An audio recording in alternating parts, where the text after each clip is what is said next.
I want to talk about happiness, and more specifically, just this what through my depression I learned about happiness and what gives me more happiness than others. So, so I kind of divide possible sources of happiness between three things. There's things, there's money, and then there's people and the relationships you have. I'll start with things. I mean, things are nice and all. They're good. They're nice to have, and they give you a little joy when I first have them. But it it, it wears off. It wears off quickly. Like I said, it wears off in most like a couple of days. Is so. I mean, so. Oh, if I'm relying on things to make me happy, I just have to get more and more and more, and just this it all eventually just piles up, and unless there's stuff going out, then that pretty much creates a hoarder situation, and where I just continually get things on top of things on top of things, and it's a never ending cycle. Well, and frankly, it's a problematic cycle, and so I don't think things are the greatest source of happiness. If anything, they're probably the least source of happiness. The second thing is money, and I mean, I guess you could count money towards things, but the thing about money, the thing that's different about money is that it could buy you not just things but also services and access to things, and it is admittedly something I want a lot of, but uh, when I've gotten to who the deeper levels of depression, it's got to the point where the money didn't even matter anymore. It didn't matter what I bought. It didn't matter what services I got. Nothing that I could procure with money necessarily could make me happy. And so money is, on the one hand, better than just things, but it's not. It alone is not going to provide me with the greatest source of happiness, and so really the only one that's left, and the one I find actually most fulfilling, is the people, the relationship you have, the people you surround yourself with. And I mean, this last bout of depression, I mean, when I got to the worst of it, I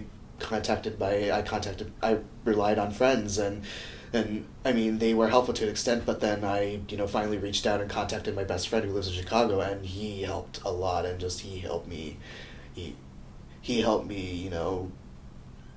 get out of it. I mean, that's not to deny the role that medication and therapists and my other friends have had, but uh, he is someone that I've trusted and I can confide in, and yeah, the relationship someone has is important, and but with a caveat of like you have to surround yourself with not just any people, but good, upstanding, quality people that are going to be there for you during the tough times, and at least that's how I count my friends. So those that there's this saying, oh, everybody laughs with you. If you laugh, everybody laughs with you, and if you cry alone. And how I count my friends is that they're the people who won't leave me crying alone. Whereas other people would count their friends as like people that are around during their good times and whatnot and make them feel happy or whatnot. But I don't know. I can't determine my.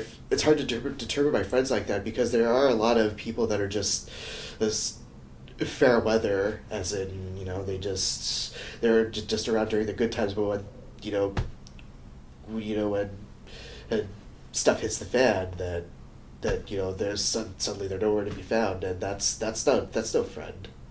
At least I don't think so. No, I just feel like sometimes friends separate themselves because they don't have the right thing to say or they have a right to protect their own well being. Another thing is, again, yeah, if I have a friend and everything is going well with them, I don't want to risk bringing them down. Yeah, I get what you're saying with the second part. I personally don't like to burden the people I love with this stuff either, but sometimes, sometimes you just can't do it on your own. No, no, yeah, and when you do confide in someone else, it brings you guys closer. Like, there's Yes. benefits to it. Yes.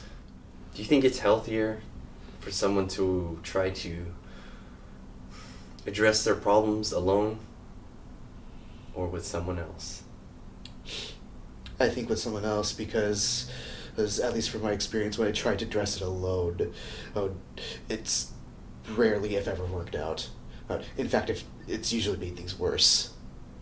So, well, that's where I realized the importance of friends, the importance of the relationships you have, because as depending on what people you surround yourself with, you can either you can either get out of the situation. They can either help you get out of the situation, or they'll just drag you down even further. And that's where the quality thing comes in, and just this, yeah. And I've had to I've had to dump a few people that I used to call friends because I realized after a while they were using me. They weren't helping me in the way that I needed to be helped. You just finished placing a high value on friends Yes. and relationships with others, other people. Hmm. My simple question is, why have you not done so? This goes back to my fears and basically fears and conditioning. Oh, just approaching somebody and trying to be friends is a really daunting task for me. It's definitely not something that I'm used to. Ooh. And then yeah, that goes to conditioning and whatnot, and just this. And then yeah, there is a certain distrust of people that I do have that I think maybe to some extent is unwarranted, and then yeah, I need to. There's a lot of things I have to overcome, and just it's maybe not just coming necessarily as quickly as it should, but uh, I hope that someday I'll get to a point where I can count at least having a few friends.